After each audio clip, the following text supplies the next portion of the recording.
Now concept of toppling.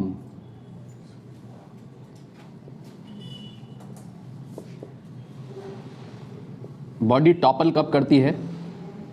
तो toppling के लिए जाने से पहले सबसे पहले हम बात करें नॉर्मल रिएक्शन पे। नॉर्मल रिएक्शन, नॉर्मल रिएक्शन क्या चीज़ है बच्चों? हैं? जब कांटेक्ट जो है किस वजह से एक्ट करती है? कौन सा फोर्स है नॉर्मल फोर्स? नॉर्मल फोर्स कौन सा फोर्स है? कांटेक्ट फोर्स है। ठीक है, कौन सा फोर्स है? कांटेक्ट फोर्स है। ठीक है, दो सरफेसेस जब आपस में कांटेक्ट में होती हैं तो कांटेक्ट पे एक्ट करता है नॉर्मल फोर्स। अगर बिटवीन बॉडीज जो है वो सरफेस है, ये एक सरफेस कांटेक्ट में है। ठीक है, ये ब्लॉक की जो नीचे वाली सरफेस है ग्राउंड के साथ कांटेक्ट में है। अगर ब्लॉक के ऊपर कोई फोर्स नहीं लग रहा, यहाँ से force applied on the block जो है वो क्या है? ज़ीरो है। ये force applied on the block, मैं यहाँ से फोर्स अप्लाई कर रहा हूँ ब्लॉक के ऊपर फोर्स अप्लाई कर रहा हूँ। ठीक है, ये फोर्स यहाँ से मैं अप्लाई करना चाहता हूँ। अभी force applied on the block zero है। जब force applied on the block zero है तो जो नॉर्मल रिएक्शन होगी वो पास कर रही होगी through the centre of mass of the body. तो इस ब्लॉक का जो सेंटर ऑफ मास है, ये जो सेंटर ऑफ मास है यहाँ, तो ये जो नॉर्मल फोर्स ग्राउंड जो इसके ऊपर नॉर्मल रिएक्शन दे रहा है, वो नॉर्मल रिएक्शन फोर्स इस सेंटर ऑफ मास से पास कर रहा होगा एग्जैक्टली। ठीक है, आपने अभी तक इसी सेंटर ऑफ मास के ऊपर नॉर्मल फोर्स दिखाया है। एम जी कहाँ एक्ट कर रहा होगा? यहाँ एक्ट कर रहा होगा। ठीक है, एम जी जो होगा वो ऐसे एक्ट कर रहा होगा एम जी, और नॉर्मल फोर्स भी जो होगा वो क्या होगा? यहाँ से, यहीं से पास कर रहा होगा ये normal force centre of mass से।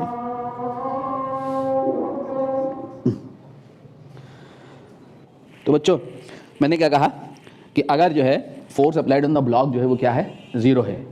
ब्लॉक के ऊपर कोई फोर्स अप्लाई नहीं किया तो वेट तो यहीं एक्ट कर रहा होगा सेंटर ऑफ ग्रेविटी या सेंटर ऑफ मास पे। अगर सिमेट्रिक बॉडी होती है तो centre of gravity centre of मास एक ही पॉइंट पे एक्ट कर रहा होता है। ठीक है, तो अगर force applied on the block zero है तो एम जी तो यहाँ एक्ट करेगा सेंटर ऑफ मास पे। ठीक है, तो जो नॉर्मल फोर्स जो होगा वो कहाँ से पास कर रहा होगा? Through the centre of mass of the body.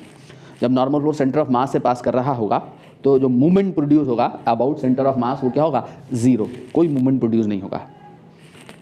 ठीक है, कोई टॉर्क प्रोड्यूस नहीं होगा। ठीक, अगर हम यहाँ से फोर्स को अप्लाई कर दें, ये हमारा फर्स्ट फिगर है, ये फिगर है, यहाँ अप्लाइड फोर्स ज़ीरो है।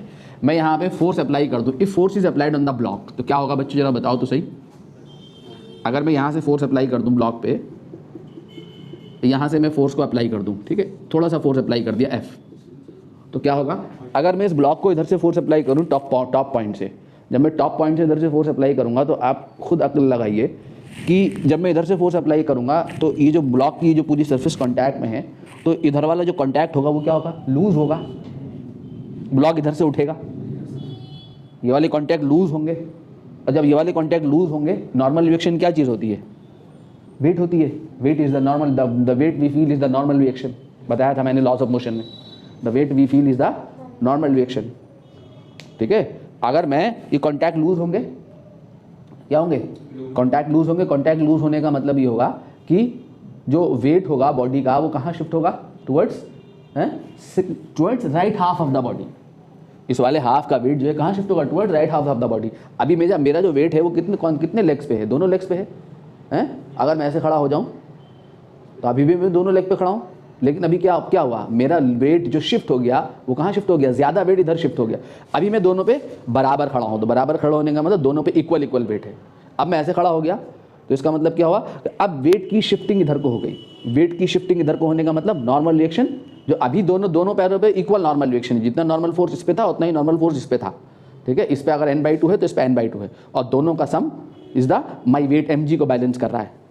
ठीक है, अब नॉर्मल रिएक्शन जो है इधर ज़्यादा हो गई। अगर मैं लेग उठा लूँ तो सारी की सारी नॉर्मल रिएक्शन इधर शिफ्ट करके आ गई।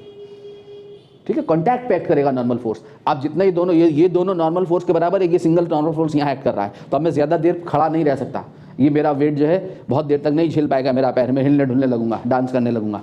ठीक है, तो अब अगर मैं यहाँ से फोर्स लगा दूँ तो क्या होगा? ये कॉन्टैक्ट लूज होंगे, ठीक है, कांटेक्ट लूज होने का, और इधर वाले कांटेक्ट इधर वाले हाफ में पकड़ ज्यादा मजबूत होगी। क्या मतलब है इस बात का? इस बात का मतलब ये है, as the force is applied on the block from this point, top most point पे अगर मैं फोर्स अप्लाई करूंगा, यहां से फोर्स अप्लाई करूंगा, तो ये जो नॉर्मल रिएक्शन थी, mg कहां लग रहा था? यहां लग रहा था सेंटर ऑफ मास पे।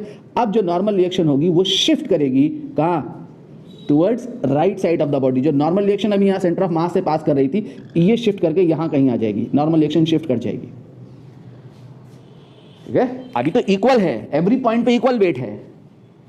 ठीक है, सिमेट्रिक ब्लॉक है।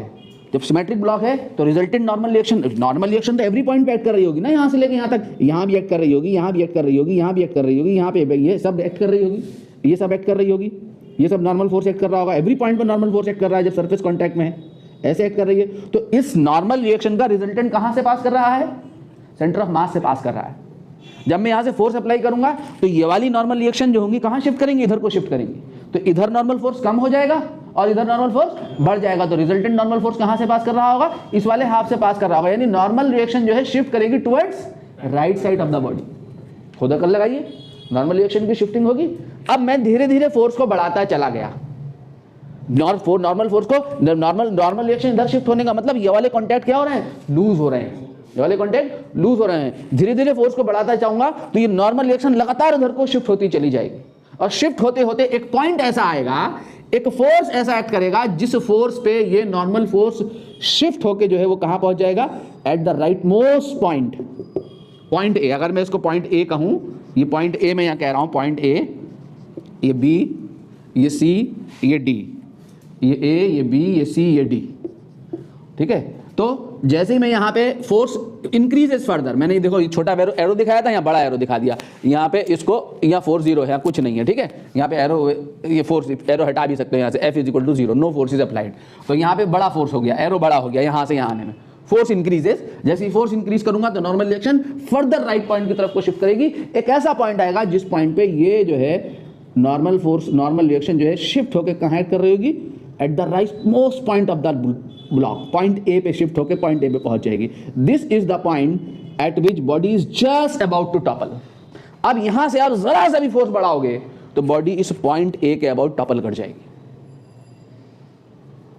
ठीक है, पॉइंट ए के अबाउट टॉपल कर जाएगी। तो ये फोर्स डायग्राम होगा आपका।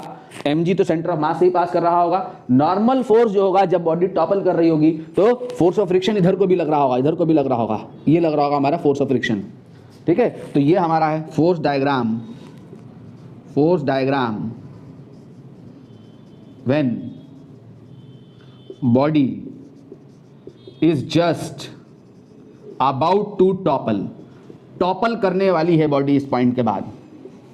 तो जब भी आपने टॉपलिंग का फोर्स डायग्राम बनाना होगा तो आप इस बात को ध्यान रखेंगे, नॉर्मल फोर्स आप उस पॉइंट पर लगाएंगे जिस पॉइंट के अबाउट बॉडी जो है आपकी क्या कर रही है? टॉपल कर रही है। ठीक है, अब क्या होगा? जब ये फोर्स डायग्राम आपने बनाया, अब जब बॉडी टॉपल करेगी तो ये बॉडी जो है टॉपल होके ये पहुंच जाएगा यहाँ पे हमारा पॉइंट, ऐसे बॉडी ये पहुंच जाएगी। ये ए, ये क्या हो जाएगा? ये बी, ये सी, ये डी था ना, तो ये पॉइंट यहाँ आ जाएगा बी, ये पॉइंट यहाँ आ जाएगा सी, और ये पॉइंट यहाँ आ जाएगा डी। और सेंटर ऑफ मास जो है शिफ्ट होकर यहाँ पहुंच गया। तो देखो बॉडी मूव फॉरवर्ड। कैसे पता लगेगा बॉडी मूव फॉरवर्ड? अगर सेंटर ऑफ मास आगे बढ़ा। ठीक है, तो such kind of motion is called, this type of motion is called toppling. Toppling में क्या हो रहा है? देखो क्या हो रहा है टॉपलिंग में? Every point in the body move forward except this point A. इस पॉइंट ए को छोड़ के, पॉइंट ए को छोड़ के every point of the body moves forward. सबसे ज्यादा कौन चला? Top most point. Top most point सबसे ज्यादा दूर गया। अब बॉटम मोस्ट पॉइंट बिल्कुल नहीं चला। तो सबसे ज्यादा वेलोसिटी किसकी है? टॉप मोस्ट पॉइंट की है। और जीरो वेलोसिटी किसकी है? बॉटम मोस्ट पॉइंट की है। ठीक है, तो जब भी हम टॉपलिंग के क्वेश्चन को कर रहे होंगे, टॉपल वाला क्वेश्चन कर रहे होंगे, तो टॉपलिंग में क्या होगा? एक पॉइंट रेस्ट में होगा, एक पॉइंट को छोड़कर, किसी एक पॉइंट को छोड़कर, जिस पॉइंट के अबाउट बॉडी टॉपल कर रही है उस पॉइंट को छोड़कर every point of the body moves forward. ठीक है, और नॉर्मल फोर्स आप कहां से किस पॉइंट पे दिखा रहे होंगे? उस पॉइंट पे जिस पॉइंट के अबाउट बॉडी टॉपल कर रही है। क्लियर है? नोट करिए।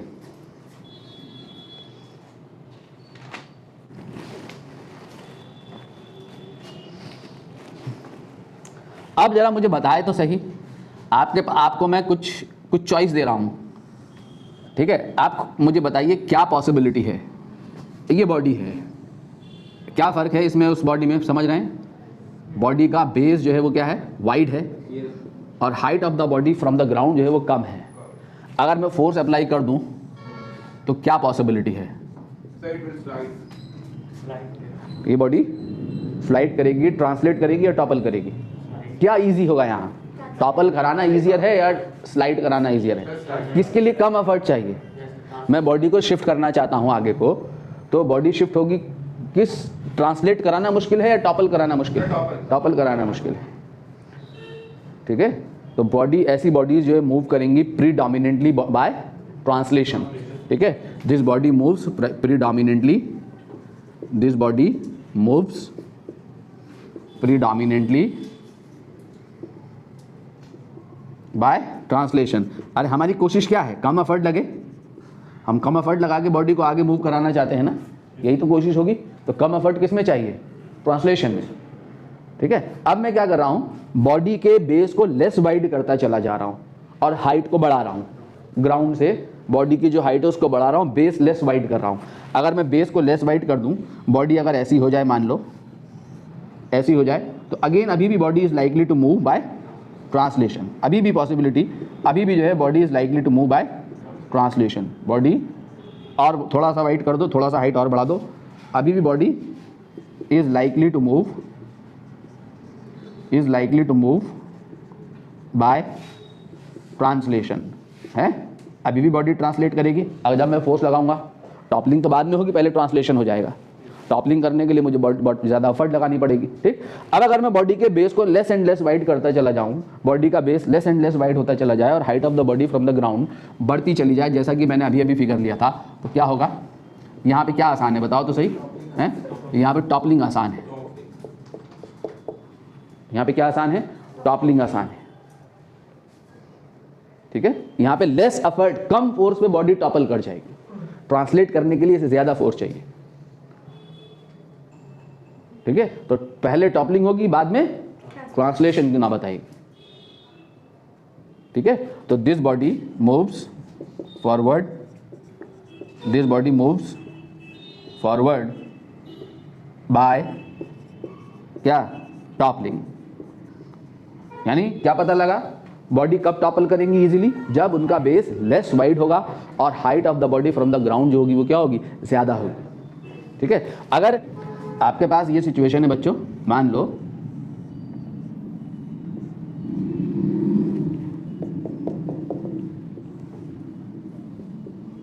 दोनों बॉडीज हैं, सेम हाइट की हैं, बेस भी सेम है, एक पे फोर्स यहाँ लगाया और एक पे फोर्स यहाँ लगाया, सेम फोर्स लगाया, तो कौन सी बॉडी टॉपल करेगी इजीली? है लेफ्ट वाली या राइट वाली?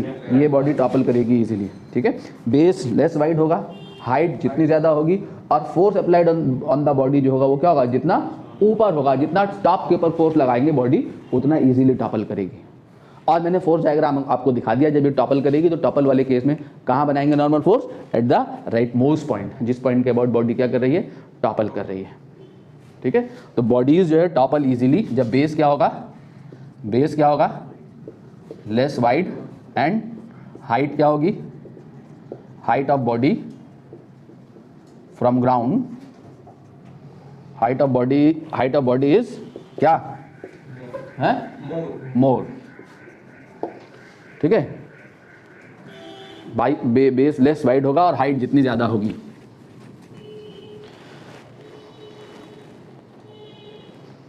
ठीक है। तो बॉडी जो है आपकी ये टॉपल कर गई बच्चों,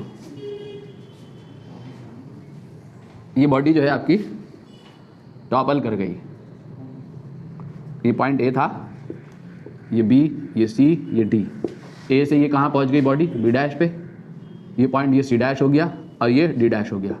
ये पॉइंट ओ, ये पॉइंट ओ डैश, ठीक है, ठीक है। तो सेंटर ऑफ मास मूव्स कहाँ से कहाँ? From O to O dash. इसका मतलब क्या हुआ? तो सेंटर ऑफ मास मूव किया, so body moves forward.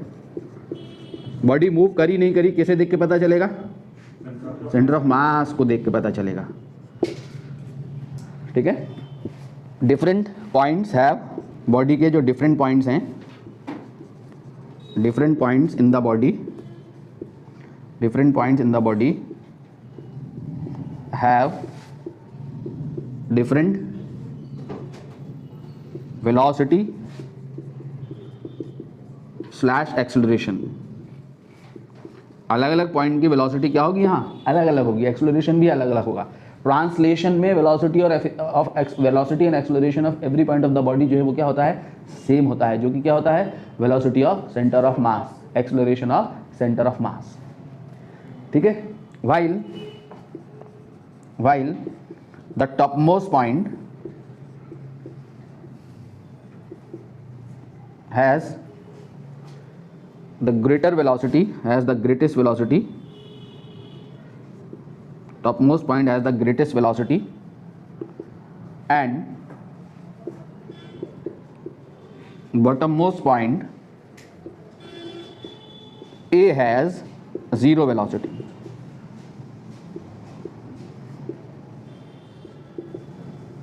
Such kind of motion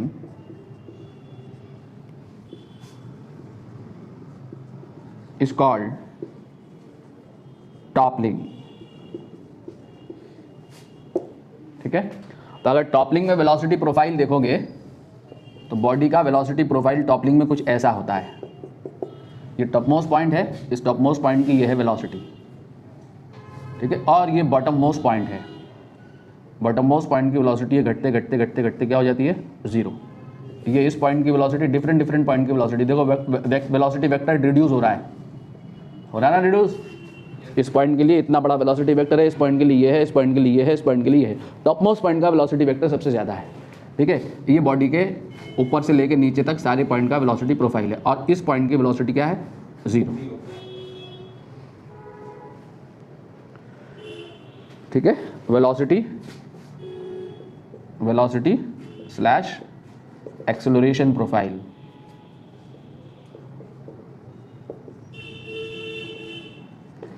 point A की वेलोसिटी क्या है, जीरो। पॉइंट ए का एक्सेलरेशन क्या है, जीरो।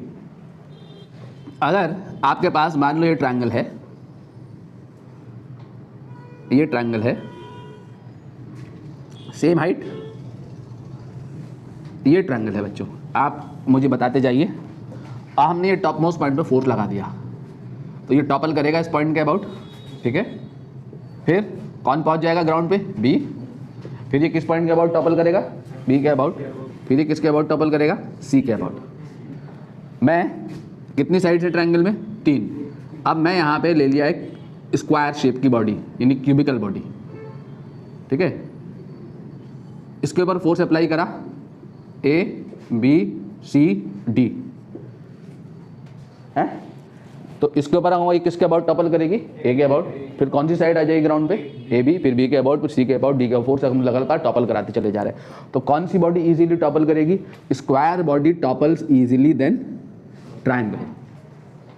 सर डिपेंड करता है ना सर, ट्रायंगल में से कौन सा आइसो, वैसे तो सर उसमें इजी होगा। स्क्वायर बॉडी रेगुलर ट्रायंगल ले रहा है, रेगुलर हेक्सागन ले रहा है, रेगुलर शेप की बॉडी ले रहे हैं। ठीक है, ठीक है, सेम हाइट के लिए, सेम साइड के लिए, सेम हाइट के लिए, सेम साइड्स के लिए, सेम हाइट के लिए ना, सेम कौन ट्रॉपल करेगा, स्क्वायर। या एक ही पेरीमीटर मान लो, सेम पेरीमीटर के, सेम पेरीमीटर का मैंने स्क्वायर बना दिया, तो कौन टॉपल करेगा easily, square body topples more easily.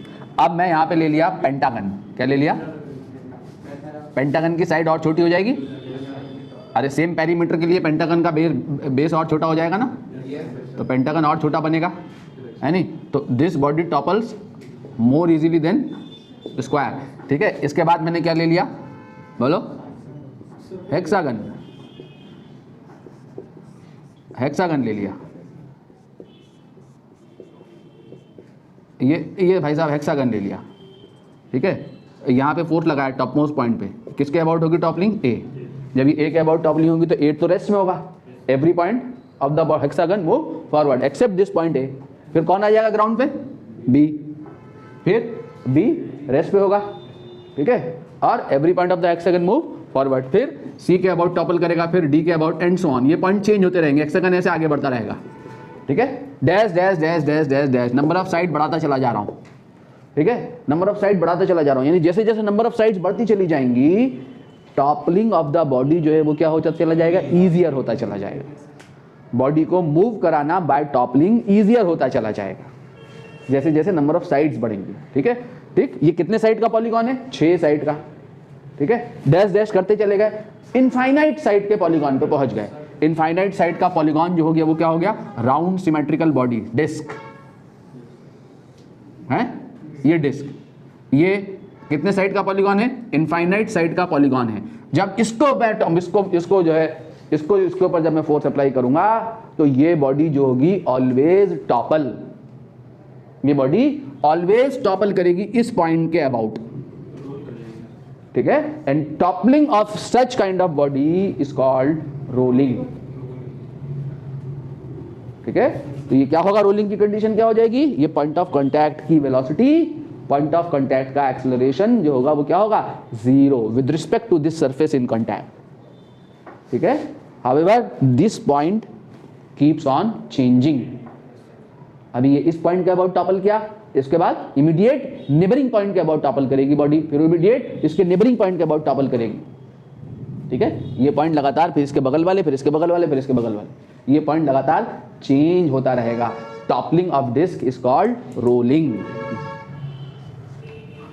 ठीक है, जिसको हमने यहां डिस्कशन में लेके आना है टॉपलिंग के साथ साथ। नोट करिए, this body moves predominantly by toppling and the toppling of the disc is called rolling.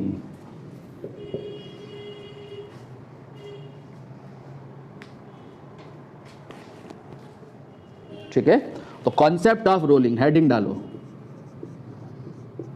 Concept of rolling. इसकी वेलोसिटी और एक्सीलरेशन 0 होगी ना, हाँ, वेलोसिटी और एक्सीलरेशन 0 होगी ना। अभी सब्र करो, आ रहे हैं, अभी आ रहे हैं। अभी हम जो है टॉपलिंग से रोलिंग के कंसेप्ट पे पहुंचे, हम रोलिंग के क्वेश्चंस को करेंगे। क्या होगा वेलोसिटी, पॉइंट ऑफ कांटेक्ट की वेलोसिटी, किसकी, रोलिंग की कंडीशन है कि पॉइंट ऑफ कांटेक्ट की वेलोसिटी, पॉइंट ऑफ कांटेक्ट का acceleration with respect to this surface, जिस सरफेस के ऊपर ये बॉडी है, क्या होगा, 0। ठीक है, ये पॉइंट ऑफ कांटेक्ट इस सरफेस के रिस्पेक्ट में मूव नहीं करना चाहिए। अगर ये पॉइंट ऑफ कांटेक्ट मूव कर रहा है सरफेस के रिस्पेक्ट में, तब उसे कहेंगे स्किडिंग या स्लाइडिंग, तब कहेंगे बॉडी स्किड कर रही है।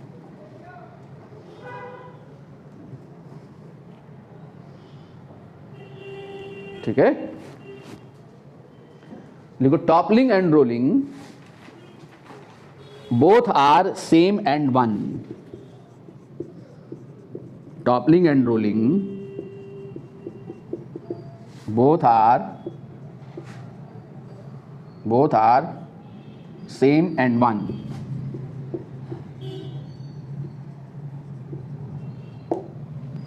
ठीक है, फुल स्टॉप लिखो। Visualise toppling, visualise toppling motion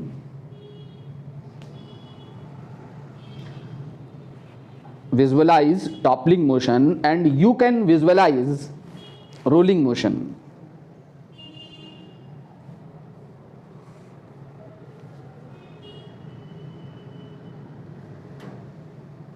Properties of rolling are exactly same as the properties of toppling। जी जनाब, कौन है लड़का, कौन लड़का था यार, कौन थे, क्या लिखा, properties of rolling are exactly same as properties of toppling. In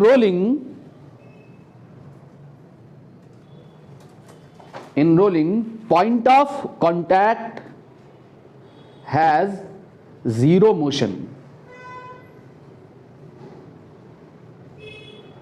comma, these points however keeps on changing। These points however keeps on changing। देखिए, equation of motion when body roles.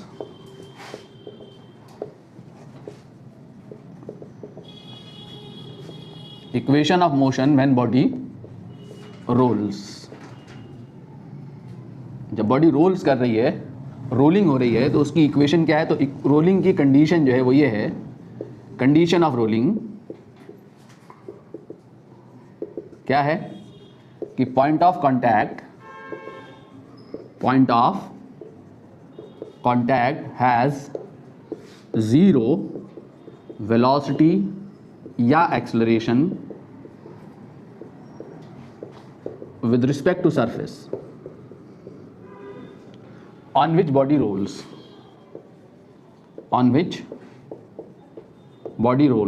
बात को समझ लें। जिस सरफेस के ऊपर body roll कर रही है उस सरफेस के रिस्पेक्ट में पॉइंट ऑफ कांटेक्ट की वेलोसिटी, पॉइंट ऑफ कांटेक्ट का एक्सेलरेशन जो है वो क्या होना चाहिए? जीरो होना चाहिए। ये रोलिंग की कंडीशन है, ठीक है। पहला केस है हमारे पास, surface is at rest. Case 1 है हमारे पास, सरफेस इज एट रेस्ट।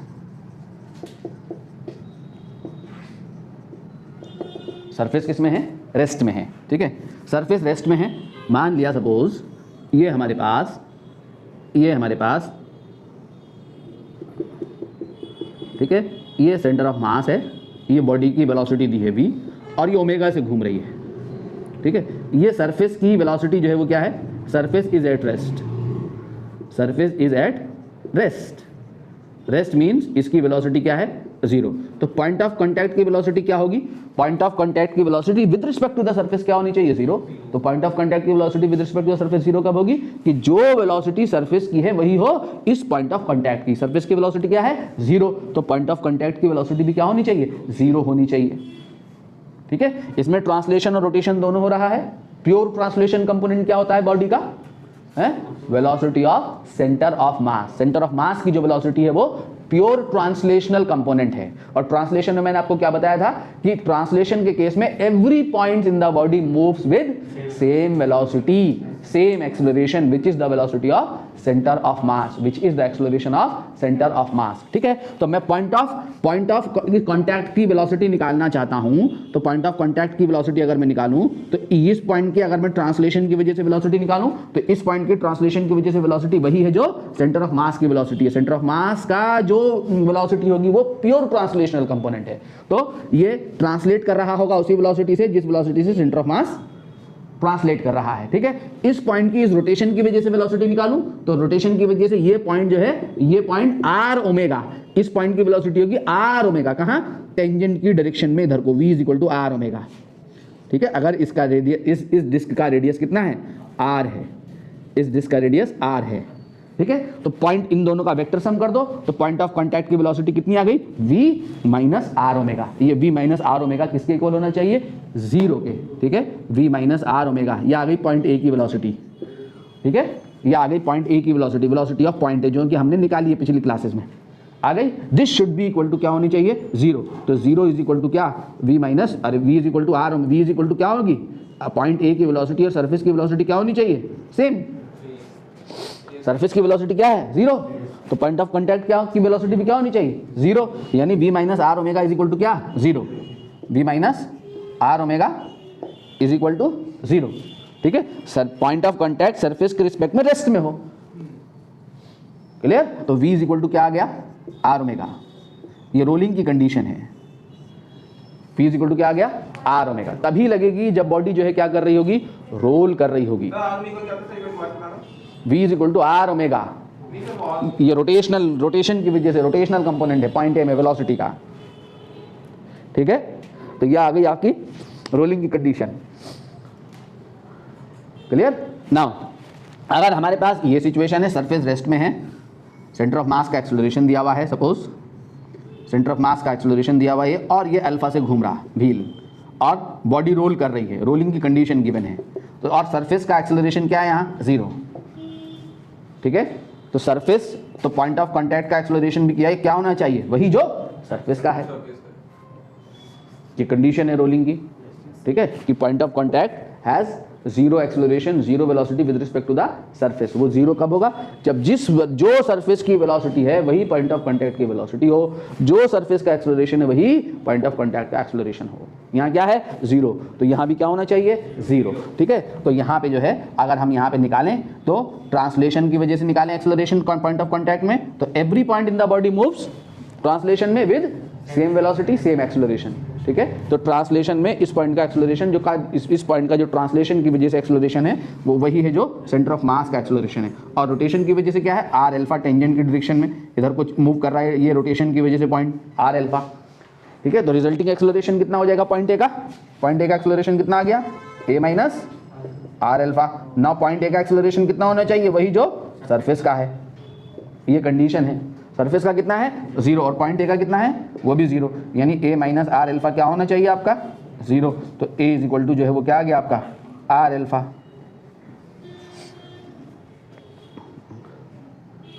ठीक है, ये रोलिंग की कंडीशन हम लगाएंगे जगह जगह न्यूमेरिकल प्रॉब्लम्स में। अगर हमारी सरफेस मोशन में है, जैसे ट्रेन के अंदर कोई बॉडी रोल कर रही है, ट्रेन मूव कर रही है, तो ट्रेन की जो सरफेस है, जिस ग्राउंड पे बॉडी चल रही है वो क्या है? ट्रेन की सरफेस हो गई ना, ट्रेन का फ्लोर। वो ट्रेन मूव कर रही है, उस पर रोलिंग हो रही है बॉडी की, तो सरफेस अगर मोशन में है, अगर मान लो हमारे पास ये है बॉडी और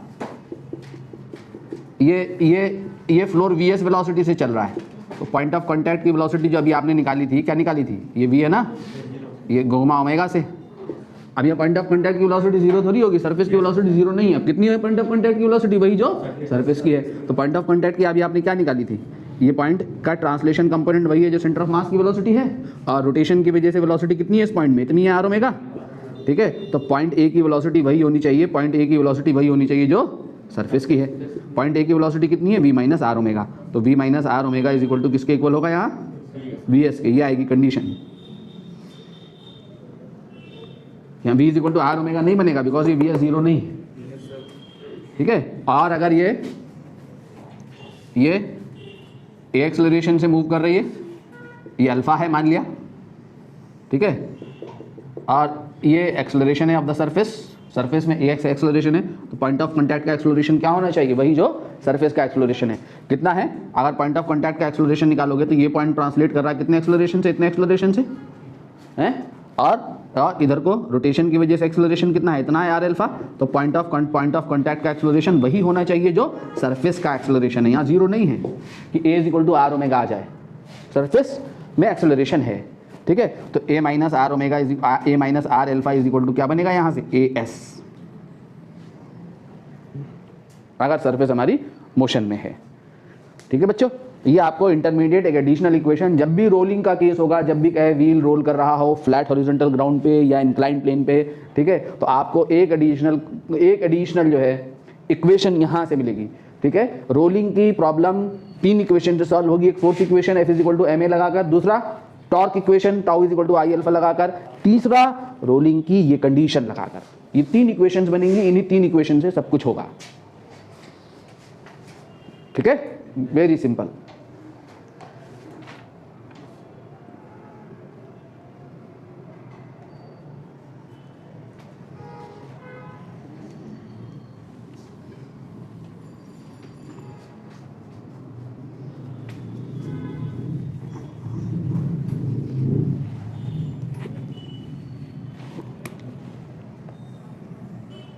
एक क्वेश्चन है आपके लिए,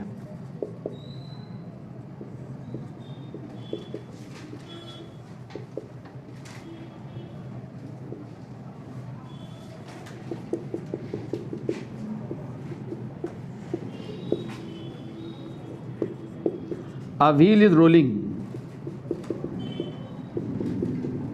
on the surface which is moving with velocity v. Find omega. Center of mass की velocity दी हुई 5v.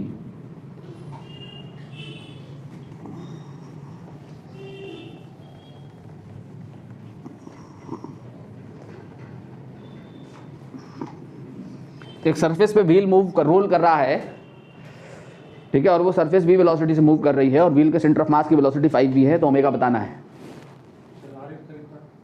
आर है रेडियस, मैं रेडियस नहीं दूंगा यार, मैं बार बार आर ले लेना ना बिना पूछे कचे, आर ही लेते रहो, रेडियस हम लिखता रहूं बार बार।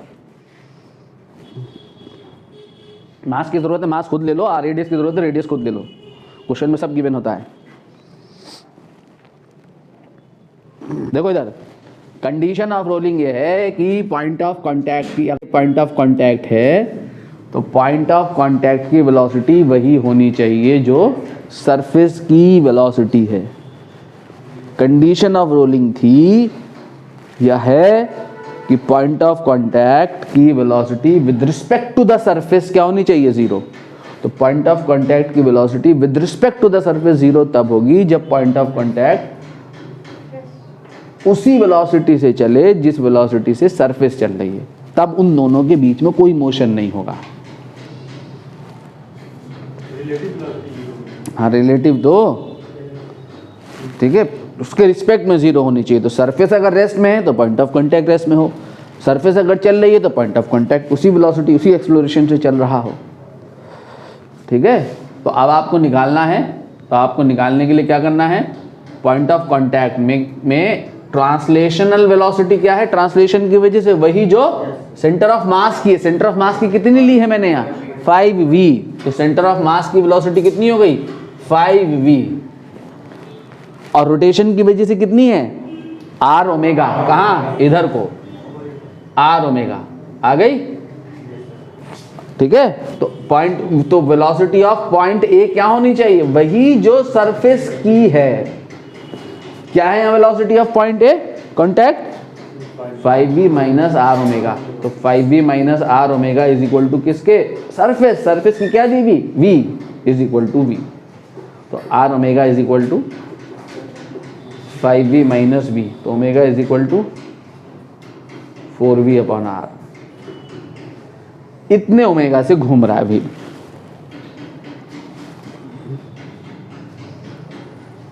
समझ में आया मेरी बात, बहुत ध्यान से सुन लो, ठीक है।